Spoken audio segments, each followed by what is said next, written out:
Innalillahi wa inna ilaihi raji'un. Kita lihat sajalah para petinggi kita sekarang bagaimana menyikapi hukum. Sebab saya dengar ada bargaining, orang takut teriak maling sapi karena DE maling wedus.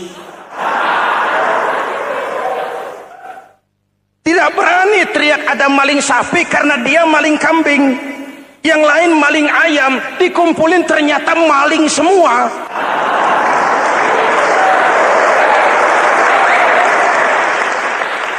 Muhammadin wa ala alihi wa sahbihi ajma'in, amma ba'du. Hadirin hadirat ma'asyiral muslimin yang saya cintai, ada sebuah cerita pendek. Seorang pengendara sepeda motor ditangkap oleh Pak Polisi, lalu diperiksa. Ini motor siapa? Pinjam, Pak. Helm? Pinjam. SIM? Pinjam. Kata Pak Polisi, tidak boleh begini. Marah yang naik sepeda motor. Pak Polisi, bagaimana? Kok tidak boleh? Yang punya saja bilang boleh.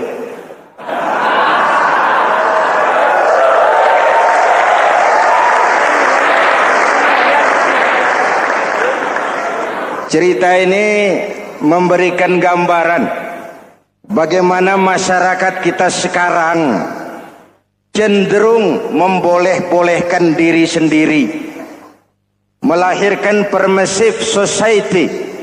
Masyarakat serba boleh dengan ukuran sakarepe dewe.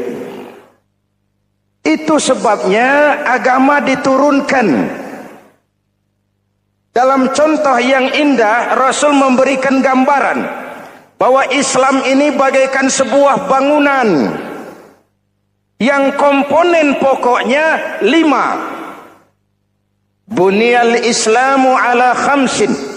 Islam dibangun di atas 5 komponen pokok. Jadi kalau Islam ini ibarat bangunan, unsur penunjang pokoknya itu 5. Mari kita analogkan Islam dengan bangunan. Kalau saudara akan membangun rumah, sebelum pasang tiang, pasang genteng, pasang jendela, apa yang lebih dulu dibangun? Fondasi. Kalau Islam ibarat bangunan, fondasinya adalah syahadatu an la ilaha illallah wa anna muhammadar rasulullah. Ini fondasi. Jikalau kuat fondasi, aman bangunan. Jikalau rapuh fondasi, lentur dan luntur bangunan. Maka kuat atau tidak kuatnya bangunan Islam kita bergantung kepada keyakinan dasar tadi, fondasi. Saya bersaksi tidak ada Tuhan selain Allah, artinya saya tidak akan menyembah kecuali hanya kepada Allah. Orang yang benar fondasinya beres sujudnya. Kalau saya yakin tidak ada Tuhan selain Allah, saya tidak akan minta rezeki kecuali hanya kepada Allah. Orang yang benar fondasinya, giat bekerjanya. Jauh dari tipu menipu, jauh dari renten, jauh dari riba, jauh dari korupsi, jauh dari judi. Keyakinan memberikan warna terhadap bentuk kepribadian. Kalau saya yakin tidak ada Tuhan selain Allah, saya tidak akan pernah takut kecuali hanya kepada Allah.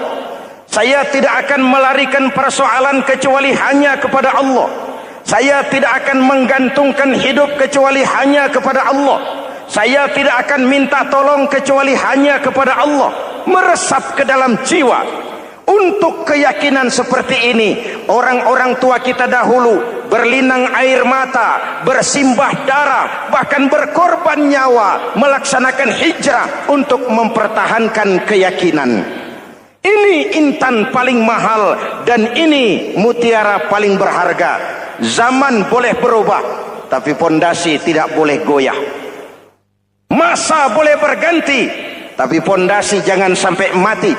Karena iman kita hidup, untuk iman kita berjuang, dan dalam iman kita ingin kembali menghadap Allah Subhanahu.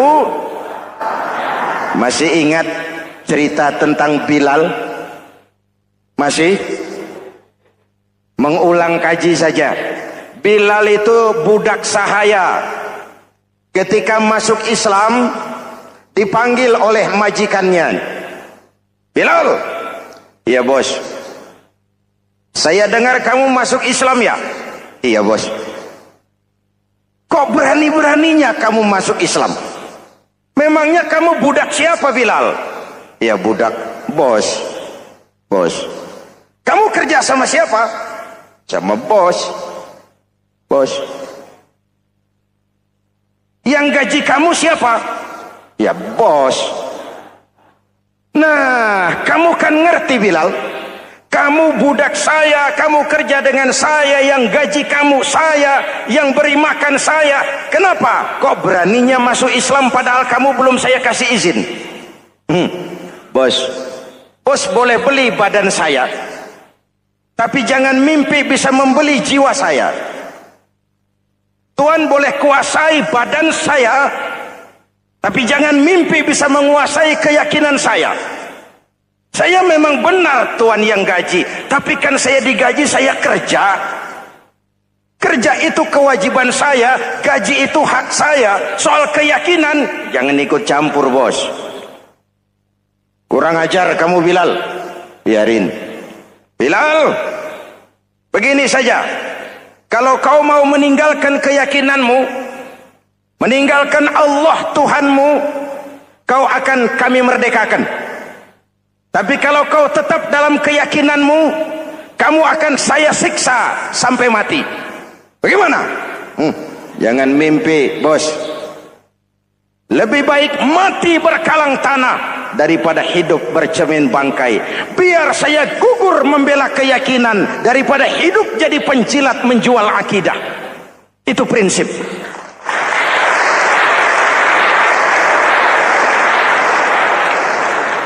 Gendeng kamu. Ayo, siksa. Tangannya diikat, dihimpit dengan batu berat, dijemur dengan terik matahari padang pasir, terkelupas kulitnya, mengalir darah dari sekujur badannya, pecah bibirnya. Ayo Bilal, tetap bertuhan Allah dan kau akan mati di sini, atau kembali ke agama lama, kau jadi merdeka. Dari bibir yang pecah itu cuma keluar Allahu Ahad. Bilal budak badannya, merdeka jiwanya, maka namanya ditulis dengan tinta emas dalam sejarah.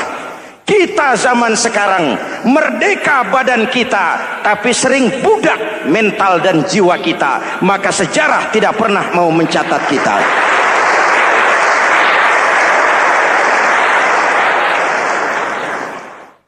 Ma'asyiral muslimin yang saya cintai, fondasi sudah. Lalu apa lagi? Mulai memancangkan tiang. Tiangnya 5. Ada tiang namanya zuhur, asar, maghrib, subuh, isya. Tetapi agar bangunan menjadi kuat, ada tiang-tiang tambahan. Namanya rawatib dan nawafil. Rawatib itu ba'diyah atau qobliyah, nawafil itu di luar itu. Agar bangunan menjadi kuat, dibentuk pribadi lewat solat. Apa filsafatnya? Pertama, solat itu simbol penyerahan total kepada Allah. Kita ini sudah kontrak. Innallaha astara minal mu'minina anfusahum wa amwalahum bi anna lahumul jannah. Allah telah membeli dari orang-orang mukmin diri mereka, harta mereka, bagi mereka adalah surga. Penjual kita orang beriman, pembeli Allah, dagangannya amwal dan anfus, harganya adalah surga. Jelas? Penyerahan total itu dimulai dengan takbiratul ihram. Shalli fardal isya, Allahu akbar. Arahkan mata ke tempat kita sujud. Jangan lupa kalau sudah di atas, lupa dengan yang di bawah. Sudah jadi genteng, petatang peteteng di atas. Lalu bilang, merasa capek sendiri, kata genteng, kepada tiang, tiang kamu si enak, kata genteng, saya setengah mati di atas, kehujanan, kepanasan, kadang-kadang anak-anak nakal saya disambitin. Kata tiang, saudara genteng, ngomong jangan sembarangan ya. Kamu kira kamu bisa nongkrong dan nangkring di atas, itu gara-gara siapa genteng? Kan saya yang sokong dari bawah. Kamu jadi pejabat tinggi, jadi anggota ini, anggota itu. Kami rakyat yang angkat, jangan sudah di atas kami ditekan. Jangan agama dijadikan topeng untuk kepentingan pribadi. Berpolitik untuk kepentingan agama, ayo. Tapi menjual agama untuk kepentingan politik, itu yang merusak agama.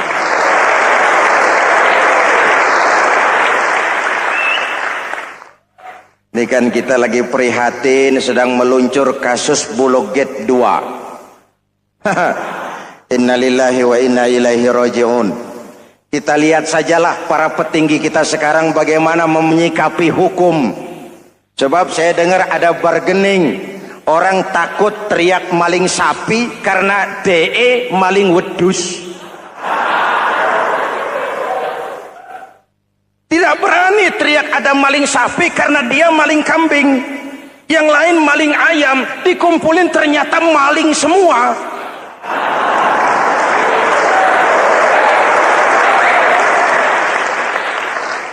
Hadirin yang saya hormati, ini melukai rasa keadilan. Oleh karena itu sholat mengajarkan kepada kita, dalam posisi berdiri, lihat tempat sujudmu. Jangan menteleng terus ke atas, lalu lupa dari mana kita berangkat. Itulah maknanya tawadhu, rendah hati, tidak melonjak angku dan sombong. Ada sebuah hadis Rasulullah bersabda, "Idza aradallahu biqaumin khairan." Apabila Allah menginginkan kebaikan kepada satu bangsa, apabila Allah menginginkan kebaikan kepada satu kelompok rakyat, walla alaihim hulama'uhum, maka yang naik jadi pemimpin adalah orang-orang yang santun, orang-orang yang lemah lembut, bukan orang yang menggunakan kekerasan dan tiran. Sedikit-sedikit main pecat, itu terlambat lahir. Mestinya lahir di zaman Hitler, mestinya lahir di zaman Benito Mussolini, atau kalau mau lebih klasik lagi di zaman Fir'aun. Kalau Allah menginginkan kebaikan kepada satu masyarakat, satu bangsa, satu negara, naiklah orang-orang yang santun, yang ngayomi, yang menjadi solusi dan jalan keluar untuk kepentingan rakyatnya, mampu memberikan keteladanan. Saya tertarik dengan pidato Presiden Cina pada saat dilantik. Cina, Presiden Cina pasti tidak tahu Pancasila, pasti tidak kenal Islam, tapi pidato pelantikannya, berikan saya 100 peti mati, yang 99 akan saya pakai buat koruptor, yang satu akan saya pakai sendiri kalau kamu lihat saya tidak benar. Luar biasa. Yang diperlukan sekarang ini keteladanan, hulama'uhum, sikap ngayomi, mencari jalan keluar, bukan memamerkan kekuasaan, memamerkan kekuatan, arogansi, menghormati perbedaan. Itu ciri demokrasi.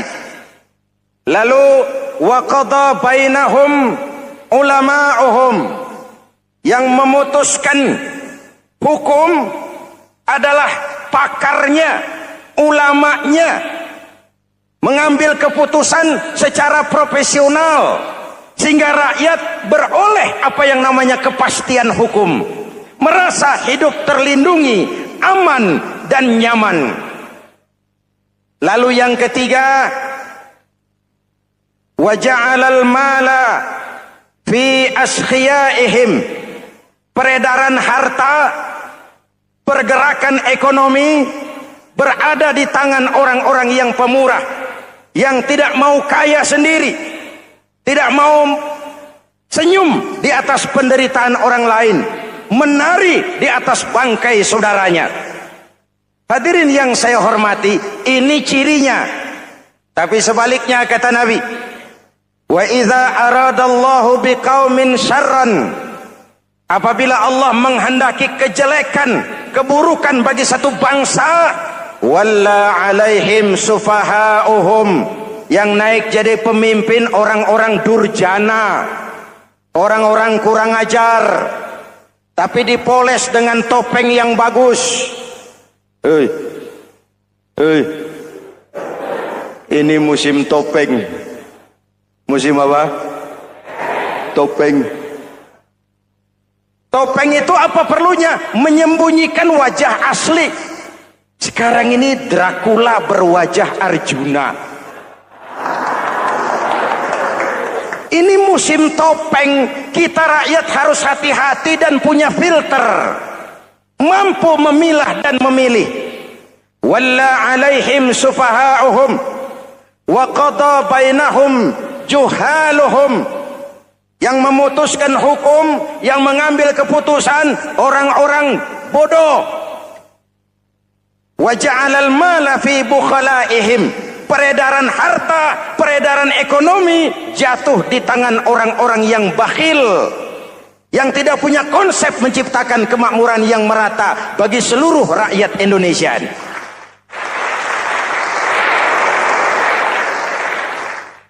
Oke, kita kembali kepada tiang. Ini kan lagi cerita tiang tadi ya.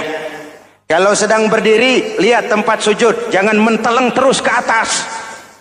Terserang penyakit tamak bin rakus alias serakah. Nah, selesai. Anggota badan yang paling terhormat ini kepala. Ketika sujud, sama rendahnya dengan telapak kaki. Allahu Akbar, yang besar cuma Allah. Apa bedanya saya dengan saudara? Tidak ada, kecuali saya ngomong saudara dengerin. Kita sama-sama beribadah, sama-sama mencari nilai tambah di hadapan Allah. Apa saya lebih penting dari saudara? Belum tentu. Apa saya lebih hebat dari saudara? Belum tentu. Perasaan lebih penting, lebih hebat, lebih jago setan. Jelas? Ayo tundukkan kepala. Dia sama rendahnya dengan telapak kaki kita. Yang besar cuma Allah. Allahu Akbar. Lalu diakhiri dengan menebarkan salam. Assalamualaikum warahmatullahi. Assalamualaikum warahmatullahi. Menebarkan salam, mewujudkan rasa aman, damai, bukan menimbulkan keresahan. Hadirin yang saya hormati, ini karakteristik kita. Selesai sholat, kembali ke masyarakat, ajaran salam diterjemahkan. Apa? Rasulullah sallallahu alaihi wasallam bersabda, "Ufsus salam, wasilul arham, wa at'imut ta'am, wa sallu bil laili wan nasu niyam, tadkhulul jannata bisalam." Pertama, ufsus salam, tebarkan salam. Tebarkan salam itu bukan cuma kalau ketemu orang, Assalamualaikum, Assalamualaikum. Iya, itu zahirnya. Tetapi hidup di tengah masyarakat memberikan rasa aman, rasa damai, menjadi pengayom bagi lingkungan, menjadi rahmah bagi semesta. Dalam Islam jangankan manusia, binatang saja dilindungi kok. Betul? Betul? Coba kalau belajar istinja itu kan makruh buang air kecil di tanah yang berlubang. Kenapa? Pertama, melindungi binatang yang ada dalam lubang. Siapa tahu di lubang yang saudara kencingi ada semut sedang rapat. Membahas Bologet jilid 2. Apa dosanya lalu mati dikencingi? Ini namanya rahmatan lis semut. Binatang saja dilindungi. Ada hadis, kalau kamu menyembelih hewan, sembelilah dengan cara yang terbaik. Jangan menyembelih ayam dengan pisau tumpul. Ini ajaran apa? Ajaran tentang peri kebinatangan. rahmatan, memberikan rahmah, salam, keselamatan dan kedamaian kepada masyarakat lingkungan. Itu misi seorang muslim.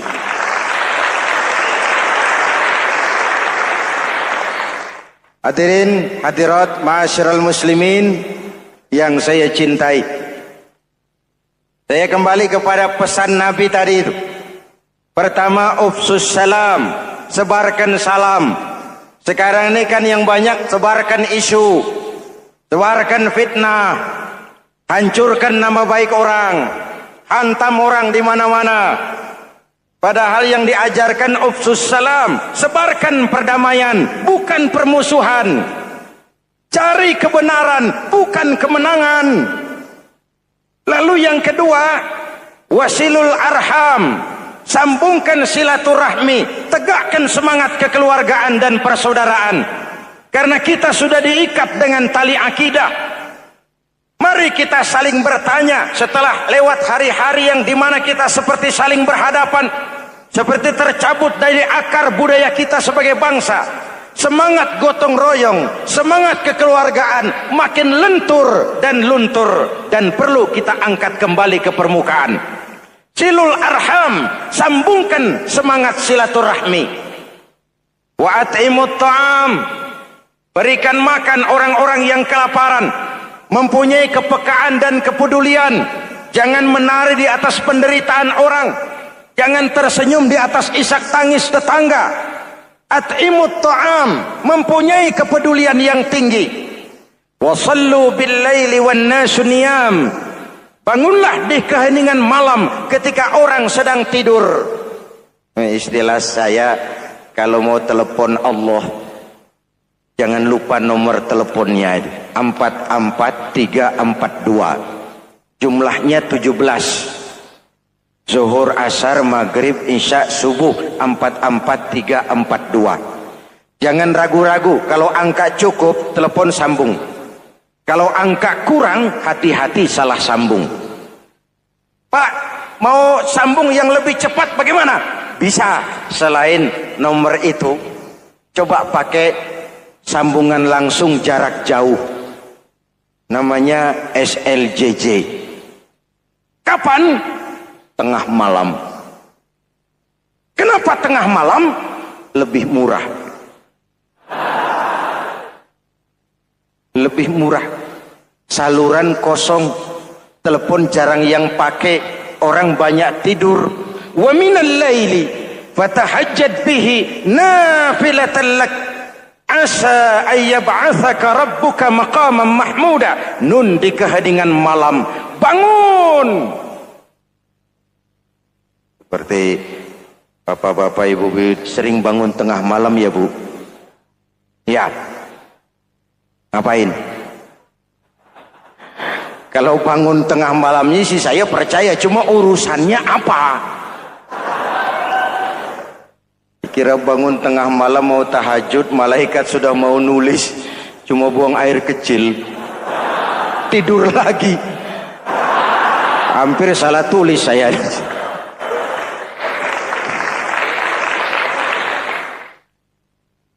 Baik, fondasi sudah Pak, tiang siap. Lalu apa lagi? Nah, rumah itu supaya ada batas, perlu pagar, dinding, tembok. Yang jadi batas, dinding, tembok, puasa. Asyamu junnatun, puasa adalah dinding, benteng yang menyelamatkan manusia jangan sampai menyentuh wilayah lain. Ada batas-batas dan norma yang diindahkan. Selesai, tembok, dinding, selesai. Pagar, selesai. Lah rumah itu supaya bersih, kan harus ada kamar mandi, jendela, pintu, yang fungsinya membersihkan zakat. Kalau dia zakatul mal, dia bersihkan harta kita. Kalau dia zakatul fitrah, dia bersihkan jiwa kita. Kalau dia zakatul tijarah, dia bersihkan bisnis kita. Kalau dia zakatul ma'adin, dia bersihkan barang tambang kita.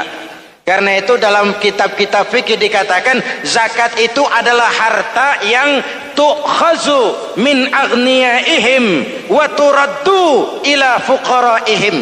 diambil dari yang kaya, diserahkan. Hukum diatur menurut selera orang yang sedang berkuasa, maka yang benar bisa jadi salah, yang salah bisa jadi benar. Kalau untuk rakyat, hukum itu tajam bukan main, cepat sekali dilaksanakan.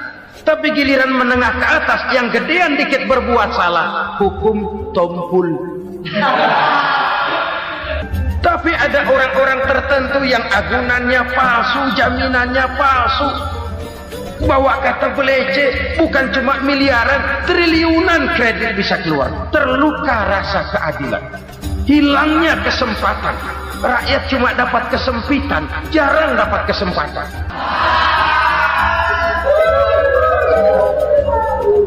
Penjara-penjara berdasi kepala botak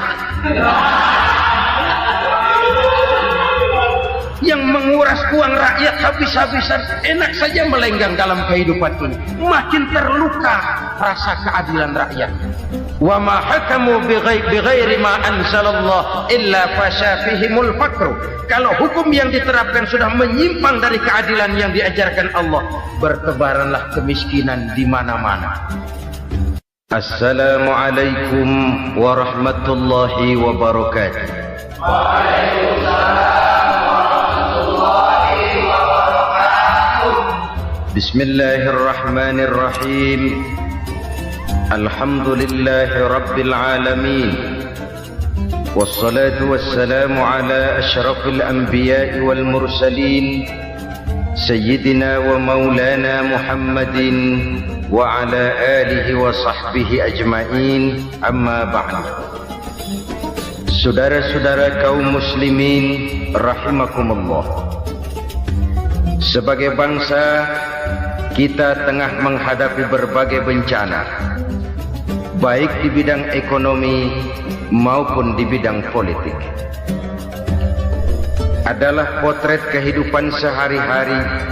Kita menyaksikan peristiwa-peristiwa yang memilukan dan memalukan. PHK terjadi di mana-mana, pengangguran meningkat, harga-harga membumbung tinggi, daya beli rakyat semakin lemah. Sementara di bidang politik, kejadian-kejadian memberikan indikasi bahwa persatuan dan kesatuan kita sebagai bangsa dewasa ini tengah berada dalam ujian yang berat. Pada jumpa kita kali ini, tanpa bermaksud untuk mencari kambing hitam dari bencana yang kita hadapi, saya ingin menyampaikan sebuah hadis yang diriwayatkan oleh Imam At-Tabarani dari Ibnu Abbas, bahwa Rasulullah sallallahu alaihi wasallam bersabda, khamsun bi khamsin. Ada 5 perkara yang dapat menimbulkan 5 macam bencana. Mari kita renungi hadis ini satu demi satu sebagai bahan introspeksi buat kita semua dalam menghadapi bencana yang tengah berlaku sekarang ini. Yang pertama, ma naqasa qaumul ahda illa sullita alaihim aduwwuhum. Apabila suatu kaum sudah mengingkari janjinya, maka mereka pun akan dikuasai oleh musuh-musuh mereka. Sederhana saja nampak kalimat dalam hadis ini. Apabila orang sudah mengingkari janji, mereka akan dikuasai oleh musuh-musuh mereka sendiri. Dan musuh kita yang paling utama saat ini adalah kemiskinan dan kebodohan. Kenapa itu terjadi? Karena kita mengingkari janji kita sendiri. Di saat awal-awal berdirinya Orde Baru, kita pernah berjanji untuk melaksanakan Pancasila dan Undang-Undang Dasar 45 secara murni dan konsekuen. Kita berjanji bahwa kita akan menegakkan pemerintah yang bersih dan berwibawa. Itu semua pada permulaannya. Waktu demi waktu berjalan, kita lupa dengan janji yang kita ucapkan itu. Ketuhanan yang Maha Esa kita ucapkan, tapi kesetanan yang luar biasa yang kita lakukan. Kemanusiaan yang adil dan beradab yang kita dengungkan, tetapi kemanusiaan zalim dan biadab yang kita praktekkan. Sederhana saja saudara, hampir setiap pejabat pada posisi-posisi kunci, di awal-awal ia memangku jabatan itu, biasanya ia mengucapkan sumpah dengan lafaz demi Allah, bahwa dalam melaksanakan jabatan ini saya tidak akan menerima hadiah atau pemberian dalam bentuk apapun. Itu pada permulaannya. Lama-lama rupanya hadiah itu asik juga, mulai diterima. Lama-lama dirasa kurang, mulai menagih. Dan akhirnya terjadilah praktek yang disebut suap menyuap, semir menyemir, dan lain sebagainya. Kalau ini sudah menjadi kenyataan, bagaimana kita mau menegakkan pemerintah yang bersih dan berwibawa? Undang-Undang Dasar 45 menyatakan bahwa bumi, air, dan seluruh kekayaan negara dikelola oleh negara bagi sebesar-besar kemakmuran rakyat.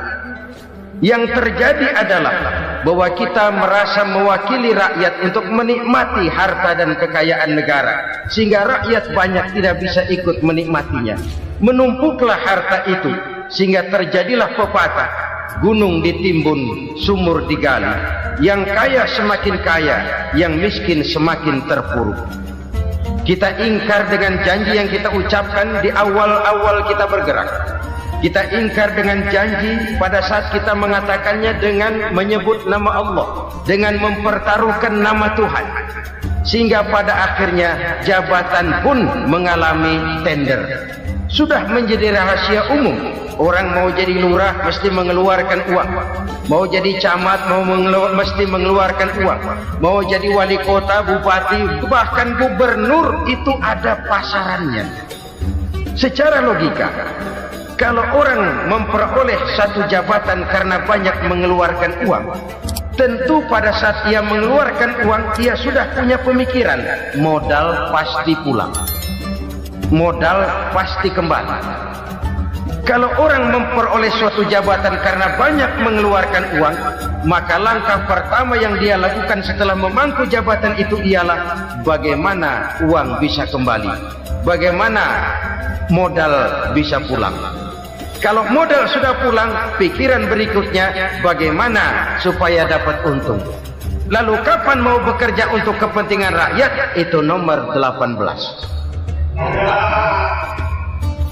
Kemudian kalau ada proyek-proyek besar, pertanyaannya ialah bukan apakah proyek ini bermanfaat bagi rakyat, apakah proyek ini layak untuk diteruskan, tetapi yang jadi pertanyaan paling utama ialah bagian saya berapa duit dari proyek ini. Kita bisa lihat proyek, mega proyek lahan 1 juta hektar di Kalimantan Tengah, triliunan rupiah, dan proyek itu gagal. SD Impres bulan ini diresmikan, bulan depan retak. Jembatan-jembatan bulan ini gunting pita, bulan depan runtuh. Kita ingkar dengan janji. Kita berkata kita bekerja untuk kepentingan rakyat, tapi kita tidak pernah mengenal rakyat itu. Apabila suatu kaum sudah mulai mengingkari janji, maka mereka akan dikuasai oleh musuh-musuh mereka. Akibatnya tersusunlah barisan-barisan sakit hati, yang makin lama makin menjadi bola salju, menggelinding membesar, dan kemudian terjadilah hal-hal yang tidak kita inginkan lagi. Apabila suatu kaum sudah mengingkari janji, maka mereka akan dikuasai oleh musuh-musuh mereka. Ini penyebab bencana yang pertama. Kita tidak konsekuen. Tadinya kita dengan lantang teriak-teriak berantas korupsi, ganyang korupsi. Pada waktu kita belum mendapat kesempatan. Setelah kita naik punya kesempatan, rupanya korupsi enak juga dirasa. Terjadi pergeseran nilai, orang luntur, kehilangan idealisme awal. Lalu untuk menghibur diri, menutup kesalahan, kita gunakanlah pepatah bahwa tidak ada gading yang tak retak, bahwa kita harus mikul dhuwur mendem jero. Itu semua cuma sebagai dalih agar kesalahan kita tidak dibicarakan orang lain. Padahal kita sendiri yang mengingkari janji. Kita yang keluar dari komitmen awal kita. Kita berjanji melaksanakan Pancasila dan Undang-Undang Dasar 45 dengan murni dan konsekuen. Kita berjanji untuk menegakkan pemerintah yang bersih dan berwibawa. Namun dalam kenyataannya itu tidak kita laksanakan dengan sebagaimana mestinya. Kita bergeser, kita mengalami proses degradasi, peluncuran nilai, dan akhirnya terbentuklah barisan-barisan sakit hati yang semakin lama semakin membesar itu. Kita harus introspeksi. Memang kalau zaman sedang susah, biasanya kambing hitam laris, tukang kompor gentayangan. Itu dari dulu selalu mencari kambing hitam. Karena itu kita tidak bicara orang, kita tidak bicara siapa yang salah, kita bicara sistem, dan sistem itu bisa mengena siapa saja. Kalau orang sudah mulai mengingkari janji, bergeser dari komitmen awal, itu sudah mulai ya mengalami proses peluncuran, proses degradasi. Ini penyebab yang pertama. Kita tidak lagi konsekuen bahwa bumi, air, sumber daya alam adalah milik negara, dikuasai oleh negara, digunakan bagi sebesar-besar kemakmuran rakyat. Ternyata rakyat yang makmur itu tidak merupakan gambaran yang menyeluruh dari rakyat kita. Undang-undang dasar kita menganut ekonomi kekeluargaan, tapi yang kita praktekkan adalah ekonomi keluarga. Kalau bukan keluarga nggak dapat proyek. Kalau bukan keluarga nggak dapat macam-macam. Kekeluargaan kita rubah menjadi keluarga. Timbullah penyakit nepotisme. Kita bergeser, kita ingkari janji, dan kita anggap kita atasnamakan rakyat. Rakyat cuma sekedar jadi adres, rakyat cuma sekedar jadi alamat, tetapi kehidupan mereka tidak banyak berubah dan tidak banyak terangkat. Kaum muslimin rahimakumullah, ini penyakit yang pertama, penyebab bencana yang pertama. Yang kedua kata Nabi, wa ma hakamu bighairi ma anzalallah.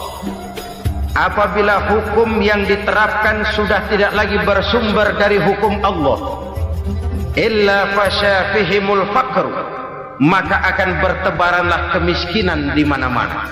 Ini artinya apa? Apabila hukum tinggal sebuah stempel, apabila hukum sudah diatur menurut kepentingan, apabila hukum sudah tidak lagi ditegakkan secara adil, maka kemiskinan merambah di mana-mana. Hukum diatur menurut selera orang yang sedang berkuasa, maka yang benar bisa jadi salah, yang salah bisa jadi benar. Hukum dalam kenyataan hidup berlaku seperti pisau.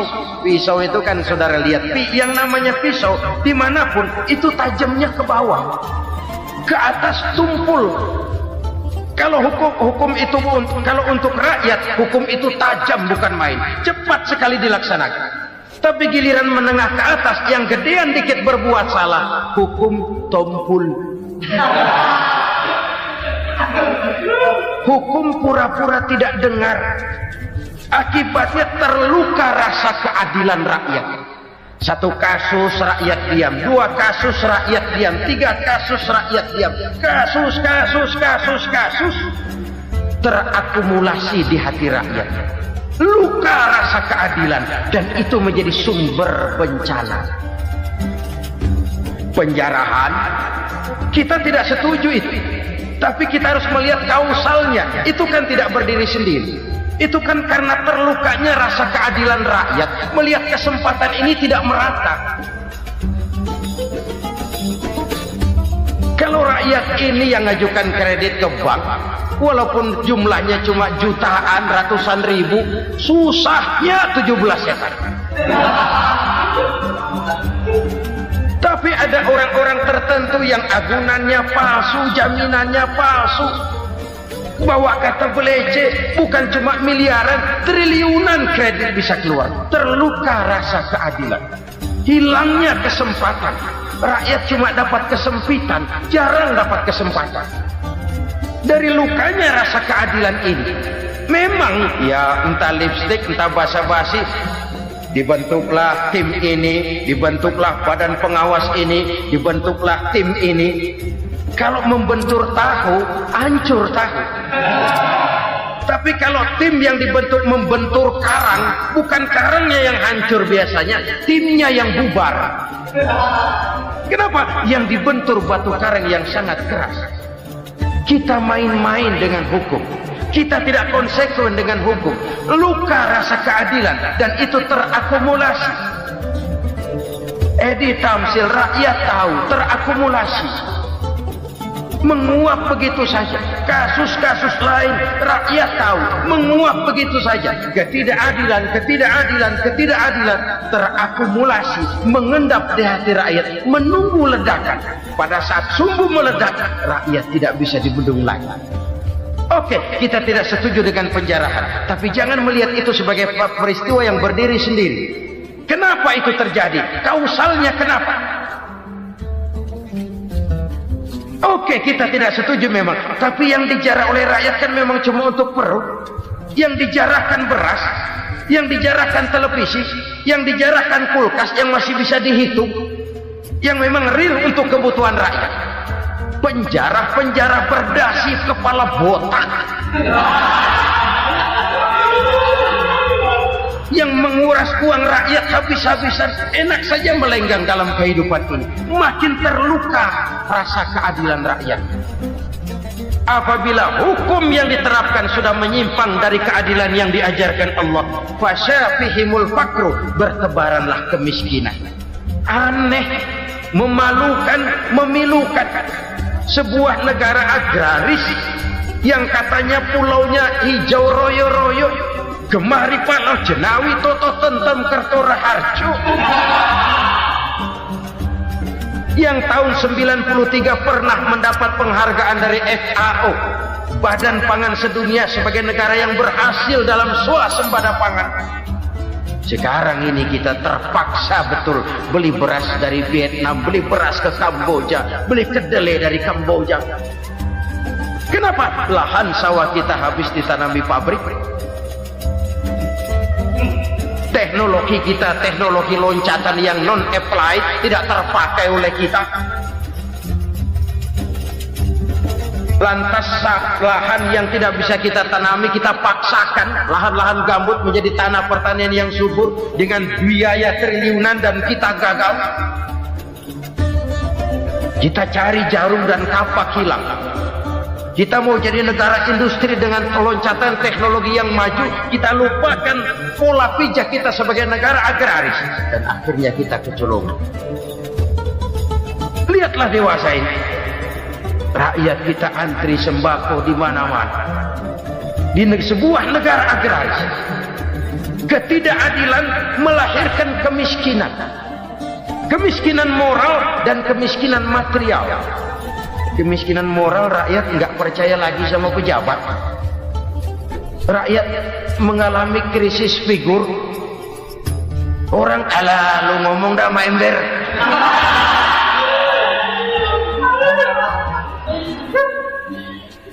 Penataran yang menghabiskan biaya miliaran itu melahirkan pejabat-pejabat korup. Pengawasan yang menghabiskan biaya miliaran itu ternyata impoten, mandul. Kemiskinan moral. Jujur saya berkata, saudara-saudara, setelah pintu reformasi dibuka, itu yang masuk memang macam-macam. Ada yang memang punya tujuan murni, konsekuen, dan punya konsep. Ada yang nunggu di tikungan, begitu mobil lewat nyamber pintu, berangkat ikut reformasi. Ada yang memanfaatkan momentum, mumpung, untuk nyampein unek-unek, ngerti enggak, pokoknya ngomong. Sehingga keadaan semakin rancu, kebingungan semakin menjadi-jadi, masalah yang paling urgen tidak terselesaikan. Sekarang ini orang berpikir mendingan jadi pala ular daripada jadi buntut macan. Buntut macan memang hebat macan, tapi kalau buntutnya cuma ugel-ugel di belakang buat apa? Mendingan jadi pala ular kecil juga nyaplok. Artinya ya biar kecil juga kalau punya partai kan gagah. Lalu rame-rame bikin partai kayak bikin arisan. Orang makin mengalami dislokasi. Semua mau jadi pahlawan, semua mau nomor satu, semua ngomong. Iya kalau bidangnya, kalau bukan makin rancu. Marilah lewat kesempatan ini saya mengajak kita untuk tahu diri. Biarkan politisi ngomong politik, biarkan ekonom menata ekonomi, biarkan praktisi bicara soal hukum, biarkan rakyat munajat, istighfar, mohon pertolongan Allah. Tahu diri kita. Kalau memang ayam, kukuruyuk aja dah. Kalau memang kucing, ayo ngeong. Kalau kambing, silahkan ngembe. Udah tahu ayam, ngeong bunyinya. Suaranya palas, orang nggak ngerti, bingung, makin menjadi-jadi. Ibarat kesebelasan sepak bola bangsa kita sekarang ini, rame-rame mau bikin gol, kiper ikut nyerang sekarang. Memilukan dan bahkan memalukan. Wa ma hakamu bighairi ma anzalallah illa fasyafihimul fakru. Kalau hukum yang diterapkan sudah menyimpang dari keadilan yang diajarkan Allah, bertebaranlah kemiskinan di mana-mana. Coba sekarang ini, yang punya duit bingung, apalagi yang kagak punya duit. Yang pengusaha gede ngeluh, apalagi yang pengusaha pas-pasan. Yang kagak punya beras, yang punya beras saja masih bingung, apalagi yang nggak punya beras. Ini sudah demikian merata. Dulu kita kagum mendengar konglomerat kelas wadah. Kelas-kelas yang seakan-akan cuma ada dalam khayalan mereka, punya kekayaan miliaran dolar, triliunan. Sudahlah, seolah-olah nggak terjangkau sama kita. Weh, ternyata yang gede-gede itu juga gede utangnya.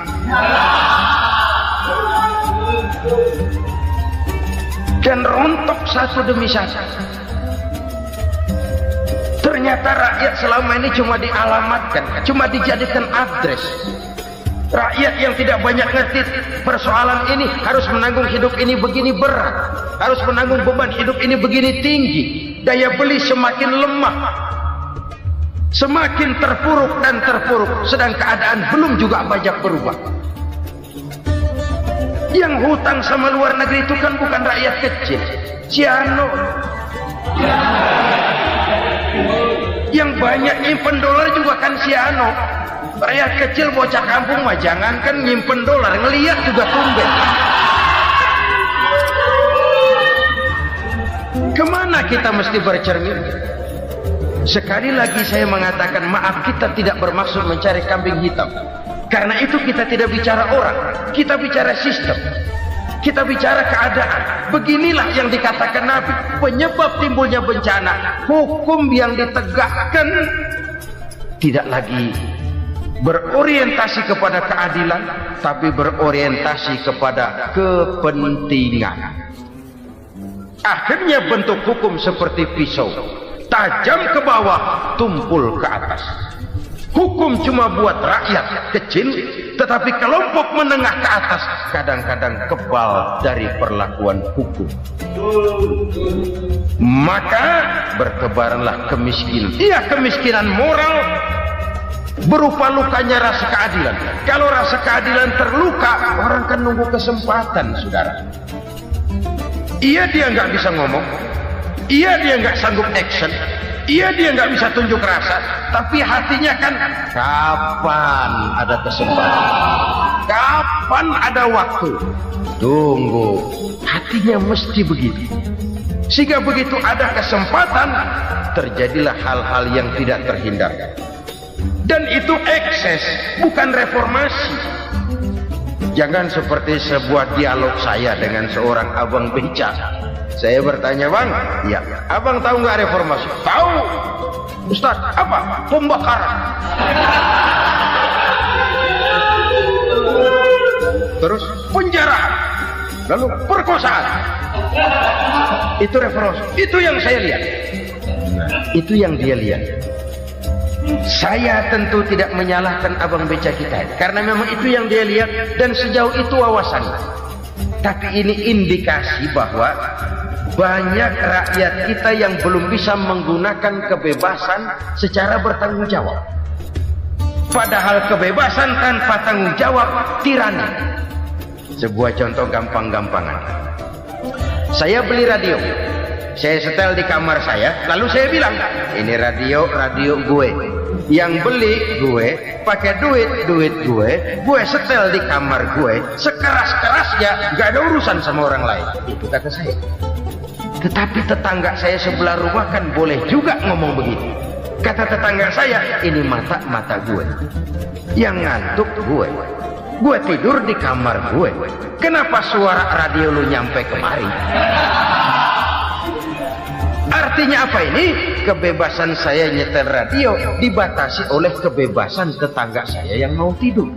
Tidak ada kebebasan mutlak. Kebebasan mutlak tanpa tanggung jawab kembali akan melahirkan tirani, kembali akan melahirkan pemaksaan kehendak. Dan itu lagi-lagi bukan demokrasi. Saudara-saudara kaum muslimin rahimakumullah. Ini penyakit yang kedua, lukanya rasa keadilan, terutama di kalangan rakyat kecil. Itu mengendap menjadi akumulasi dan menunggu giliran kapan bisa dimuntahkan. Dengan kata lain, rakyat itu banyak banget makan yang perutnya jadi enak, nyelam. Kapan nunggu muntahnya? Udah begini banyak akumulasi yang mereka pendam di perut ini, sehingga ketika terjadi kesempatan itu sudah tidak terkendalikan lagi. Kita out of control. Saya tidak mentolerir sikap-sikap kekerasan. Bahkan saya lebih cenderung bahwa kalau di rumah kita banyak tikusnya saja racuni, jangan rumah dibakar. Bahwa ada korupsi, ya, ada kolusi, memang ada nepotisme, tentu. Tetapi tikusnya saja racuni, jangan rumah dibakar. Masa mau ngusir tikus bakar rumah? Tikusnya lari, tikusnya selamat, rumahnya ewes-ewes.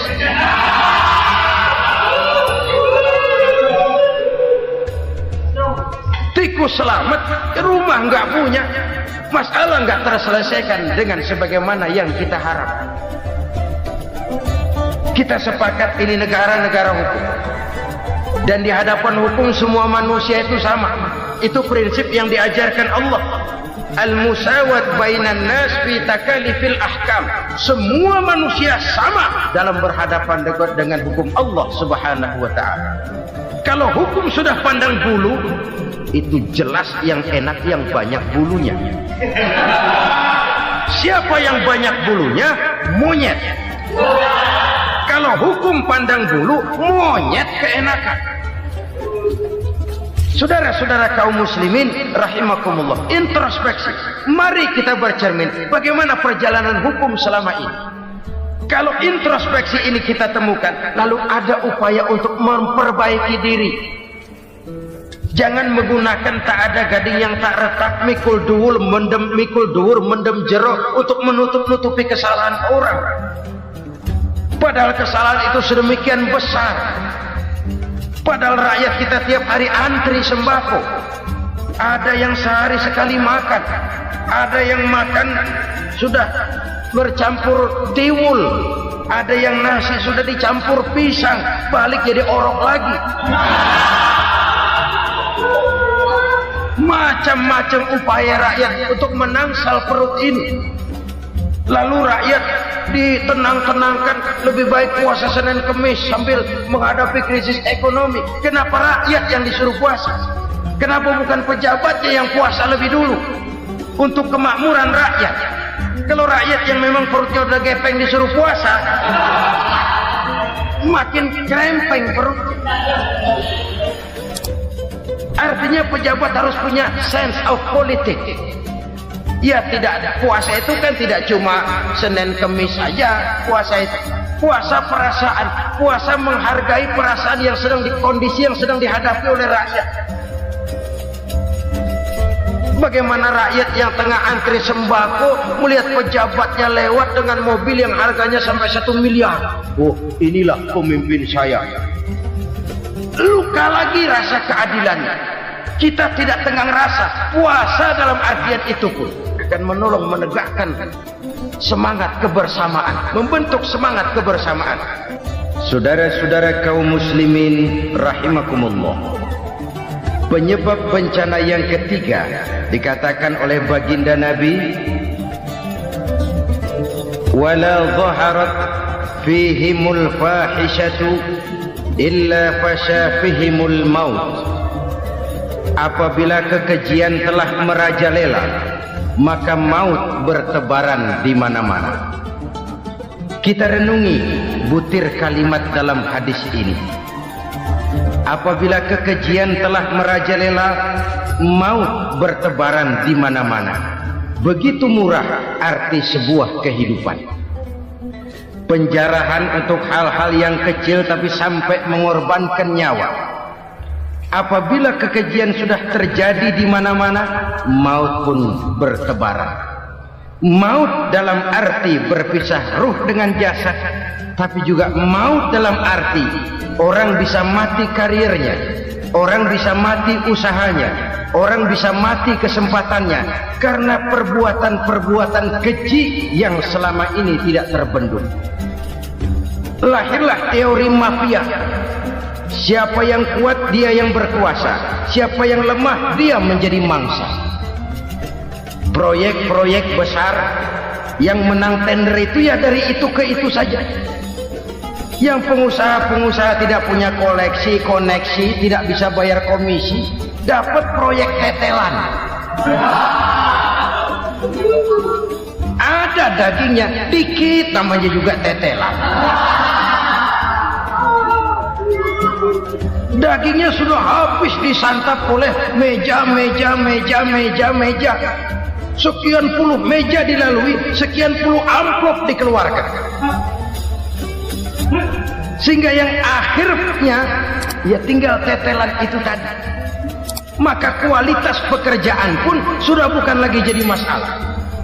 Demikianlah mafia-mafia ini bermunculan di mana-mana. Di pengadilan terkenal mafia pengadilan. Hukum bisa dibeli, hukum bisa dipesan menurut kebutuhan sponsor. Mafia peradilan, mafia politik, mafia ekonomi, bahkan mafia agama yang menggunakan agama sebagai kedok, menggunakan agama sebagai dalih, menggunakan agama sebagai topeng untuk melancarkan maksud-maksud politiknya pun tidak tertutup kemungkinan.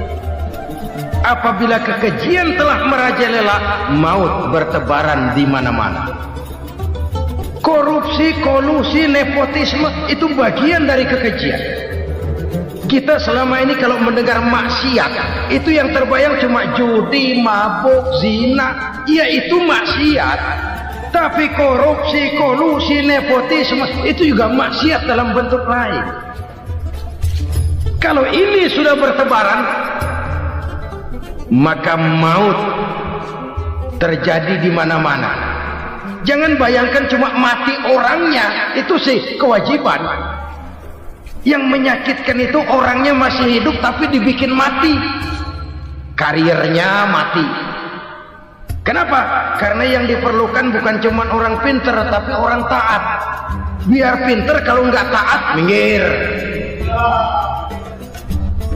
Biar bodoh, kalau taat bisa nyenangin atasan, bisa nyemur. Kumaha juragan wae ayo nama. Itu yang kadang-kadang dapat penghargaan. Tidak ada prestasi kerja kecuali bikin senang orang di atas. Kita lihat di desa-desa jalan rusak. Kalau ada berita pejabat anak mau turun, jalan rata sekali. Sampai tanah dari mana aja dikeruk buat ngeratain tuh jalan. Pejabat pulang legok lagi jalanan. Katanya kita kerja buat rakyat, nyatanya kita cuma melayani atas. Kenapa? Terjadi lingkaran setan. Seperti kata lagu Dul Sumbang itu. Mahasiswa takut sama dosen, dosen takut sama dekan, dekan takut sama rektor, rektor takut sama menteri, menteri takut sama presiden, presiden takut sama mahasiswa. Muter balik lagi, lingkaran setan, lingkaran setan. Saudara-saudara kaum muslimin rahimakumullah, kekejian yang merajalela, praktek-praktek mafia yang tertuang dalam kehidupan sehari-hari menyebabkan orang mati karirnya, jasad masih hidup, karir mati, itu menyakitkan. Mati bisnisnya. Rakyat kecil pernah senang ketika cengkeh booming, harganya bagus, rakyat banyak yang pergi haji. Lalu mau ditata, lahir tata niaga cengkeh, malah amburadul. Harga cengkeh jatuh, petani cengkeh kecil menjerit. Siapa yang untung? Segelintir orang. Masihkah kita pakai atas nama rakyat untuk kepentingan nasional, padahal yang nyanyi cuma segelintir orang? Masihkah kita mau bohongi rakyat ini dengan mobil nasional tapi bikinan Korea? Masihkah kita mau bermain verbalisme, bermain kata? Ini sebuah masa lalu yang tidak perlu terulang lagi untuk masa-masa yang akan datang. Kekejian merajalela, orang mati karir. Bisa mati usaha, mati bisnis. Usahanya maju, dirangkul, hancur. Usahanya maju, dipukul, hancur, tenggelam. Bahkan yang memilukan dan memalukan badan-badan usaha milik negara itu dikebiri sedemikian rupa sehingga tidak menghasilkan hal-hal yang bermanfaat buat negara. Saudara-saudara kaum muslimin rahimakumullah, kalau nafsu yang sudah mengatur itu semua, maka kekejian pun merajalela. Orang sudah pakai teori mafia, yang kuat dia yang menang, yang kuat dia yang berkuasa, yang lemah silakan minggir di sudut-sudut kehidupan. Kalau kekejian seperti ini merajalela, maut bertebaran di mana-mana. Banyak orang mati karirnya, banyak orang mati usahanya, banyak orang mati imajinasinya. Sekarang ini dalam dunia seni yang banyak karyawan seni, bukan seniman. Seniman itu kan dilahirkan, lain seniman, lain karyawan seni. Sekarang yang banyak karyawan seni, bukan seniman. Mati karir, mati imajinasi, mati improvisasi. Sehingga kehidupan persis sinetron. Sinetron itu yang kita lihat rumah mewah, yang kita lihat rumah bagus. Gak pernah kita lihat di sinetron kita ini rakyat antri sembako. Kita dijejali hal-hal yang indah, yang wah, yang membuat kita tenggelam dalam gaya hidup instan, tenggelam dalam gaya hidup wah. Kita lupa dengan realitas keseharian di tengah-tengah masyarakat kita. Lahirlah kelompok-kelompok selebritis, dibesarkan oleh berbagai media. Selebritis pilek aja masuk koran, pilek.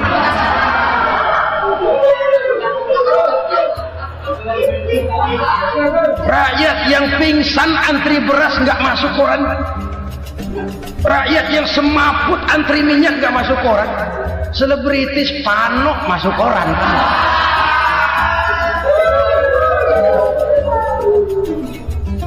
Kita besarkan hal-hal kecil, kita kecilkan hal-hal besar.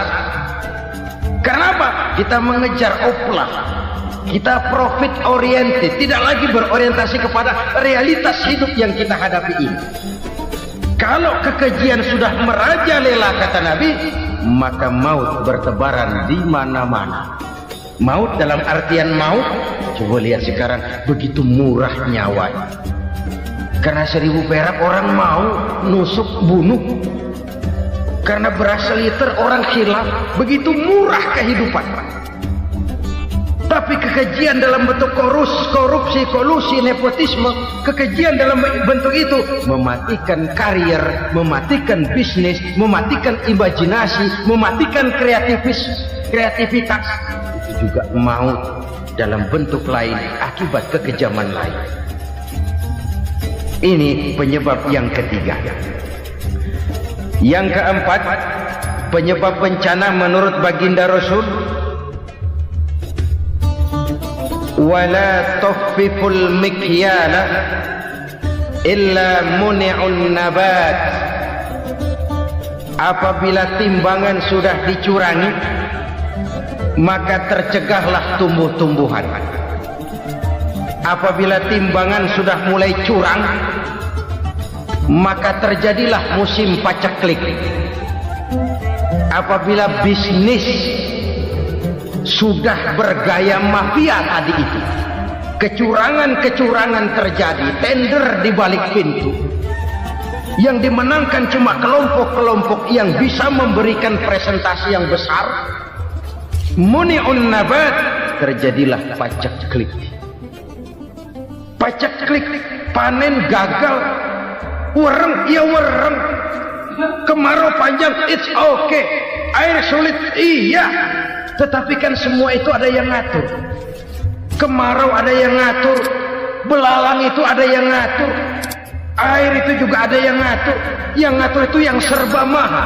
Kalau ia murka melihat kecurangan timbangan, Allah itu kalau murka kan gampang saja, tinggal komandoin balang, lam, hancurin pesawat. Konvoy belalang, konvoy. Allah tinggal ngutik. Angin El Nino mampir lo ke Indonesia, hujan nggak turun-turun, kemarau panjang. Jadi kalau musim kemarau kan namanya anginnya El Nino. Kalau musim hujan anginnya namanya La Nina. Cakep namanya, kejem orangnya. Saudara lihat Cina sekarang sedang kena La Nina, banjir besar, ribuan orang meninggal. Dia mah ribuan mati kagak berasa, rakyatnya miliaran. Bangladesh lagi ngalami La Nina, India lagi ngalami La Nina. Angin, hujan, kemarau, belalang, itu kan ada yang ngendaliin. Kuncinya bukan di belalangnya, kuncinya bukan di peredaran matahari berputar, kuncinya di atas yang mengatur semua itu. Kalau timbangan sudah mulai curang, pengusaha sudah nggak mau jujur, apa enggak bikin perut jadi mual. Begitu rakyat antri sembako pingsan nggak dapat beras, sementara beras ditumpuk-tumpuk sampai membusuk. Kemana hati nuraninya? Kemana akal pikirannya? Kemana mereka yang berbuat atas nama rakyat tapi melihat rakyat susah tidak tergerak hatinya? Saudara-saudara kaum muslimin rahimakumullah, sekian dulu jumpa kita kali ini. Mudah-mudahan yang saya sampaikan dari hadis riwayat Imam Tabrani ini menjadi bahan introspeksi buat kita semua. Tidak akan seorang muslim jatuh 2 kali di tempat yang sama. Semua merupakan pelajaran untuk kita jadikan introspeksi guna menata hari esok yang lebih baik daripada hari ini. Reformasi harus terus berlanjut, tidak bisa dan tidak perlu dikendalikan, tapi harus tetap dengan landasan akhlakul karimah sesuai dengan budaya kita sebagai bangsa. Terima kasih atas perhatian saudara, mohon maaf atas segala kekurangan. Jumpa lagi lain kesempatan insyaallah.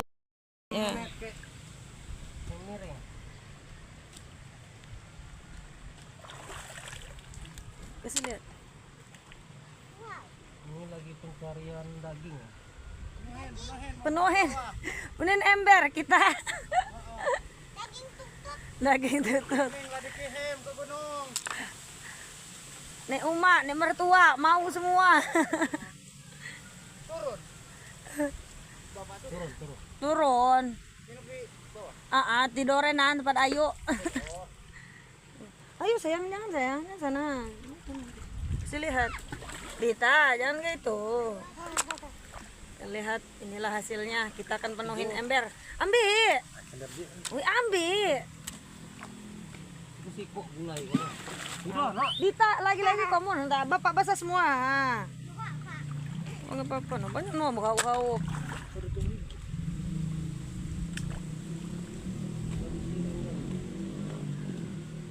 Lagi kali kesiri yang penuhin.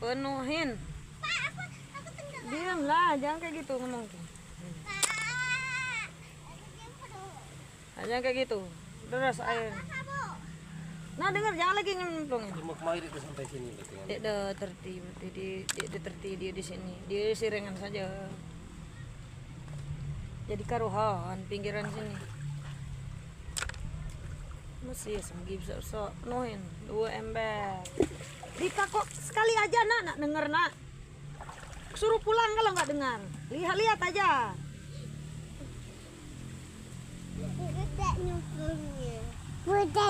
Si lihat sini, lihat HP-nya. Nah, berdua. Halo kan dulu.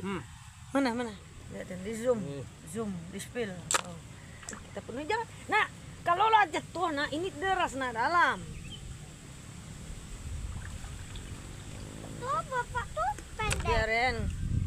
Itu lihat arus yang di situ tuh deras. Kamu lihat tuh. Nggak bisa berenang, bisa terjatuh arus ke sana. Hilang.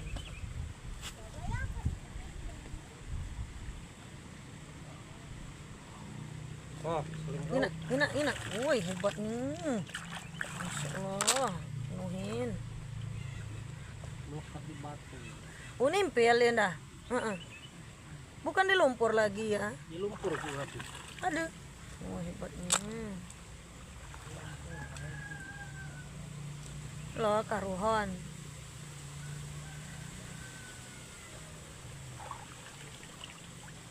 Ambil lah. Ambil 2 ember lagi. Penuhin. Ayo orang ambil lagi. Ay, aku nak penuh. Nak segah aku nak ngedahi nak cup. Ay. Emang kamu nak putihnya? Ya, ini mana? Aku nak ngedahi. Bu ada kerang. Udah tahu. Biarlah. Ah, Pak ada kerang. Habis lagi ini lagi. jangan. Pak ada kerang. Ayo, baru Itu Oh, kalau mana bau ke kebun, kapur, jemur tuh. Nak beli ke ikan deh, deh. Iya, biarin lah. itu ini. Itu liatin. Enggak. Baruan. Ya makanya penuhi lah ember sekali ngambil nih. Umak ke balik ke nek kebun, nek mindang. Kamu nak beli ke ikan saya, dia berduit.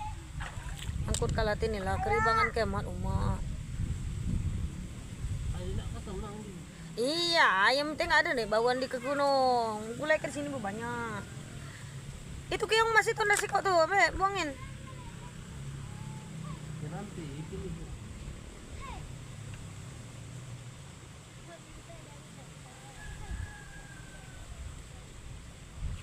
Dia berkali-kali kamu tuh di situ loh. Bapak ada nggak lintah di sana? Nah, nggak boleh. Diamlah mulut tuh. Bapak ada nggak lintah di sana?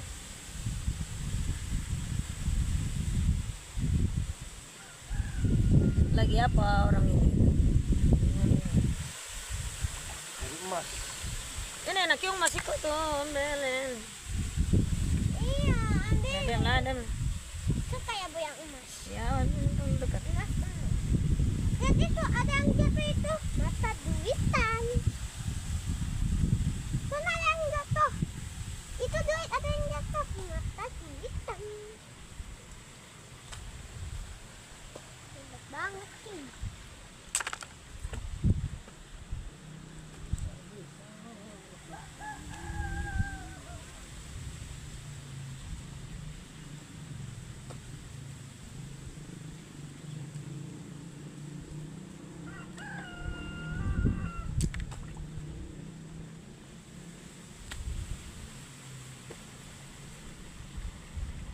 Aku mau ambil kelangnya. Enggak usah, itu hidup. Segigitnya nanti. Itu ada mutiaranya di dalam. Bukan mutiara itu tuh, disuntik orang dapat mutiara sini. Barang lihat ibu. Lima. Ayo lagi, nuhin. Dek ganjak mana-mana kamu tuh, cuma di situ doang. Bapak nanti ambil Itu kurang. Di sini nah, pinggir sebelah sini. Udah dari tadi itu tuh.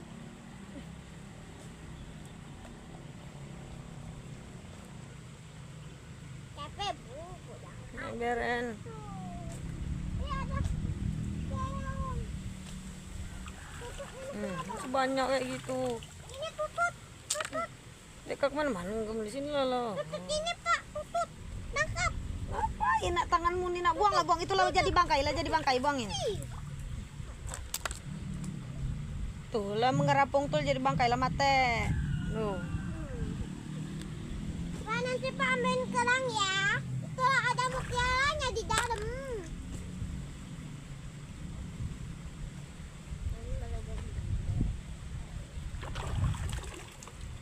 Masih gerulikan mah itu. Dita ya Allah Dita ngapa nak? Semua ada kerang ini. Enggak usah, suruh buka nanti. Udah mah. Lagi. Habis ke bah. Hai banyak. Aku makan di tempat nenek ya bu. Makan apa? Kena yang batas ya 12 menit. Iya masih 6,5 7 nah.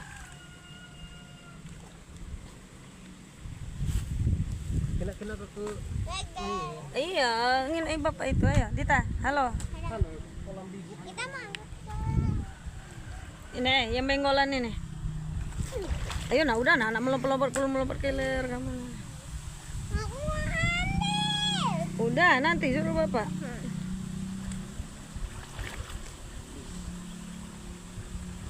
Suasana pagi ini cuaca yang cerah. Saya dulu. Ini kita. Dita iya kelihatan pelan-pelan udah. Seperti di gunungan. Nah sini lihat ibunya.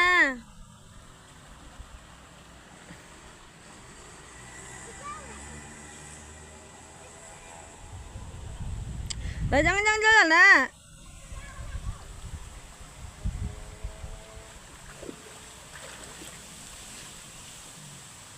Pinggiran sini loh, no. Coba di pinggiran sini loh, no. Terus di pinggiran batu nih loh, no. Ini pinggiran sini.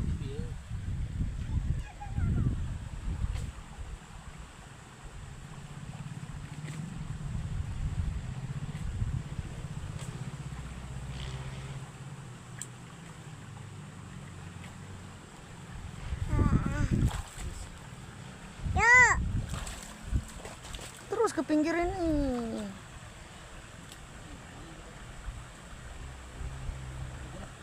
Wih sini pinggiran sini, masa udah. Sayang ayo, pulang. Pulang.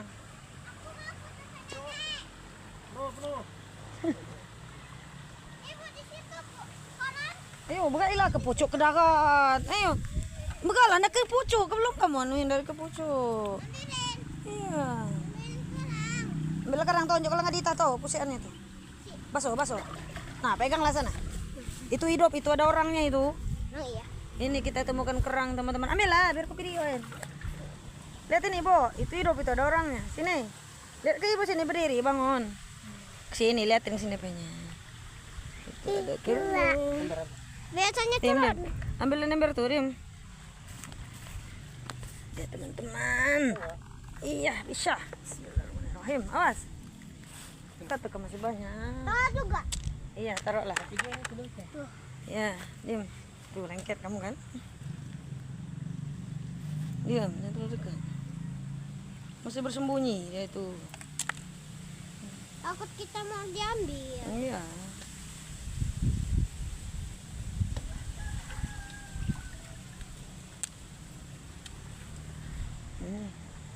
Pagi yang cerah, tidak ada hujan, alhamdulillah.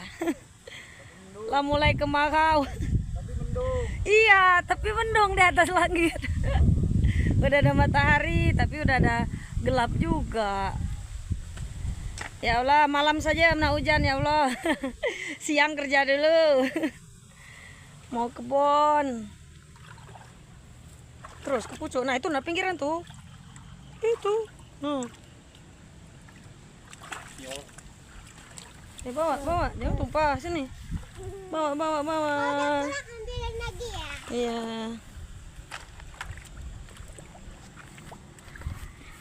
Oh, jangan kesinggol kamu. Sini, mundur. Capek bapak nyari itu. Pinggir-pinggiran tuh lah sih. Wah, Awas, jangan dekat-dekat. Mundur itu. Udah itu nak, kinaan tuh nak, di pinggir-pinggir tuh nak. Ayo nak, kamu duluan sana aja nak. Kamu duluan aja nak. aku ke tempat nenek. Ayo yang benar dekat sini. So, ya. Sini, turun lagi lewat situ tadi. Nah itu ada besar-besar.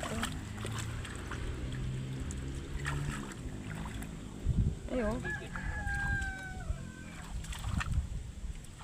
Gigi. Kulak-kulak kena kalau laut yang bersih tadi.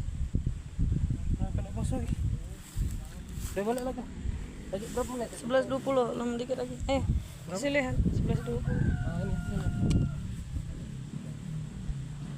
Sampai 12 menit, Ted.